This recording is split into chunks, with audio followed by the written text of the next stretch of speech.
Hi Amigos, ఈరోజు video వచ్చేసి మనము డెబిట్ కలెక్షన్ కన్సల్టెన్సీ అంటే బాకీ డబ్బులు వసూలు చేసే సర్వీస్ అనేది మనం పెట్టి కూడా బిజినెస్ అనేది చేసుకుంటూ ఒక మంచి డబ్బులని సంపాదించుకోవచ్చు. అది ఎలాగో ఈ వీడియోలో మీకు పూర్తిగా చెప్తాను, ఎగ్జాంపుల్స్తో సహా చెప్తాను. ఓకేనా ఫ్రెండ్స్? సో చాలా బిజినెస్లు లాభంతో నడుస్తాయి, కానీ చేతిలో మాత్రం ఎలాంటి డబ్బు ఉండదు. ఎందుకంటే ఇచ్చిన అప్పులు, క్రెడిట్ సేల్స్, బాకీ డబ్బులు ఇవన్నీ తిరిగి రావు. సో వీటి వల్ల డెబిట్ అనేది మనము అమౌంట్ వాళ్ళకి వసూలు చేసి డబ్బులు అనేది సంపాదించుకోవచ్చు. This is the pure money business idea. Okay, so ఈ ప్రాబ్లంకి సొల్యూషన్ డబ్బు బిజినెస్ ఐడియా ఏంటో తెలుసా? Debit collection consultancy.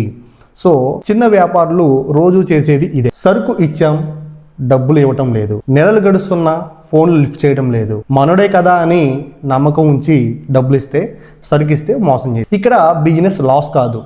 So recovery అనేది ప్రాబ్లంగా ఉంటుంది. Okay, so friends, debit collection consultancy అంటే గొడవలు లేకుండా లేదా బెదిరింపులు లేకుండా, ఓకే, సో లీగల్ ట్రబుల్ లేకుండా బాకీ డబ్బులు తిరిగి ప్రాసెస్ని హ్యాండిల్ చేసే, ఓకేనా, బాకీ డబ్బులు అనేవి తిరిగి తెచ్చి ప్రాసెస్ చేసేదాన్నే మనం ఇక్కడ బాకీ డబ్బులు వసూలు చేయడం అంటారు. మీరు మజిల్స్ కాదు, మైండ్ మెథడ్ అనేది ఉపయోగించి ఈ బిజినెస్ చేయాలి.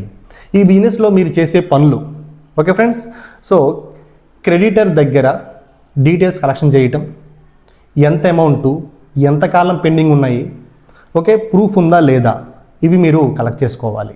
ఓకే, అప్పు తీసుకున్న వాడి దగ్గర పేపర్స్ కానీ ఏమైనా అప్రోచ్ చేస్తున్నారా, సో ఫోన్ కాల్స్ కానీ మెసేజెస్, ఓకే, రిటర్న్ రిమైండర్స్ కానీ ఏమైనా చేశారా అని మీరు ఆ యొక్క అప్పులు ఇచ్చిన వాళ్ళని అడగాలి. అప్పు ఇచ్చిన వాళ్ళని, ఓకే, అప్పు తీసుకున్న వాళ్ళని కాదు. So payment to plan suggestion చేయడం అంటే వన్ టైం కానీ ఇన్స్టాల్మెంట్ కానీ, ఓకేనా, సో సెటిల్మెంటు క్లోజ్ చేయటం. ఈ విధంగా మీరైతే చేసి మీరు మనీ అనేది రికవరీ చేయించి, ఓకే, సో వాళ్ళకైతే ఇవ్వడం ద్వారా మీకైతే ఈ అమౌంట్ అనేది వస్తుంది. ఓకే ఫ్రెండ్స్, సో బారోవర్స్ అంటాడు, అంటే అప్పులు తీసుకున్న వ్యక్తి అంటాడు, ఇప్పుడు ఇవ్వలేను, టైం కావాలి నాకు, నేను ఇప్పుడు ఇవ్వలేను అని అంటాడు. అప్పుడు మీరేం చెప్పాలంటే, ఓకే, ఫుల్ అమౌంట్ కాదు కానీ డేట్ ఫిక్స్ చేద్దాం, ఇన్స్టాల్మెంట్లో క్లియర్ చేసేయండి. ఓకే, సో ఇదే ప్రొఫెషనల్ రికవరీ. ఓకేనా, ఈ విధంగా మీరైతే అప్పు తీసుకున్న వాళ్ళ దగ్గరికి వెళ్ళి మాట్లాడవచ్చు ఈ బిజినెస్లో. ఓకే ఫ్రెండ్స్, ఈ బిజినెస్లో పేమెంట్ ఎలా వస్తుంది మనకి అని చాలామంది డౌట్ ఉంటుంది. సో రికవరీ అమౌంట్లో మీరు 10% నుంచి 30% వరకు కమిషన్ అనేది తీసుకోవచ్చు. ఉదాహరణకి మీరు ₹1,00,000 రికవరీ చేస్తే 10,000 నుంచి 30,000 వరకు కూడా మీరు కమిషన్ తీసుకోవచ్చు. This is the debit money recovery business. So no recovery, no charge, client happy, riskless. Okay friends, మరి మీరు మీ క్లయింట్స్ ఎవరిని ఎత్తుక్కోవాలి మీరంటే small traders, wholesale sellers, okay, so కాంట్రాక్టర్స్ని కానీ, లేకపోతే సర్వీస్ ప్రొవైడర్ని కానీ, లేకపోతే ఫైనాన్స్ కంపెనీస్. సో అందరికీ రికవరీ ప్రాబ్లమ్స్ అనేది 100కి 100% ఉంటుంది. లీగల్ అండ్ ఎథికల్ మీరు వార్నింగ్ అనేది ఒకసారి చూసుకుంటే ఇక్కడ ఒక ఇంపార్టెంట్ పాయింట్ ఉంది ఫ్రెండ్స్.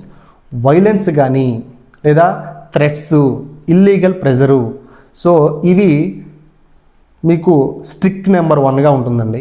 అంటే ఇవి కొంచెం మీరు చూసుకోవాలి ఈ యొక్క బిజినెస్ ఐడియాలో. రిటర్న్ ప్రూఫ్ కానీ లేకపోతే పొలైట్గా కమ్యూనికేషన్ రికార్డెడ్ ప్రాసెస్ మాత్రమే ఫాలో అవ్వాలి. ఓకేనా, చాలా వినయంగా మాట్లాడుతూనే ఉండాలి, మంచిగా వాళ్ళతో మాట్లాడి వైలెన్స్ లేకుండా తీసుకోండి. బాకీ డబ్బు రావడం బిజినెస్కి ఆక్సిజన్, ఆ ఆక్సిజన్ తిరిగి ఇచ్చేదే మీకు అమౌంట్. వీటికి ఎప్పుడు డిమాండ్ అనేది ఖచ్చితంగా ఉంటుంది. ఓకేనా, debit collection consultancy high value service business అన్నమాట ఇది. ఓకే, డబ్బు సంపాదించడం కష్టం కాదు ఫ్రెండ్స్, సంపాదించిన డబ్బు తిరిగి రావడమే, ఓకేనా, అసలు ప్రాబ్లం. సో ఎవరికైతే మనం డబ్బు ఇస్తామో వాళ్ళు మళ్ళీ మనకి తిరిగి ఇచ్చేదా కూడా ఆ డబ్బు మన దగ్గర సేఫ్గా ఉందని అర్థము. ఓకే ఫ్రెండ్స్, సో ఈ యొక్క బిజినెస్లో మనకి తీసుకోవాల్సిన ఇంపార్టెంట్ పాయింట్స్ ఏంటంటే ఫ్రెండ్స్, ఎవరితో గొడవ పడొద్దు. మనం ఎవరైతే నేను చెప్పాను కదా ఫ్రెండ్స్, ఎవరైతే క్లయింట్స్ ఉంటారో వాళ్ళ దగ్గరికి వెళ్ళి మీరు వాళ్ళ యొక్క డీటెయిల్స్ అడగండి. ఎప్పటి నుండి వాళ్ళకి అమౌంట్ ఇచ్చారు, వాళ్ళకి ఏమైనా ప్రూఫ్స్ ఉన్నాయా, లేకపోతే ఏమైనా వాళ్ళ దగ్గర పేపర్స్ ఉన్నాయా మీరు ఇచ్చినట్టుగా కానీ, లేకపోతే ఎటువంటి ఉన్నాయి అని చెప్పేసి ప్రతి ఒక్కటి కూడా మీరు అడగటం. ఓకే, వాళ్ళ అప్పుల వాళ్ళ దగ్గరికి మీరు డబ్బులు తీసుకున్న వాళ్ళ దగ్గరికి వెళ్ళటం, వాళ్ళతో గొడవ పడకుండా మీకు డేట్ ఫిక్స్ చేద్దామా అని చెప్పటం. సో ఈ విధంగా మీరైతే చేసుకోవచ్చు. ఓకే, వీడియో నచ్చితే లైక్ చేయండి. Thanks for watching.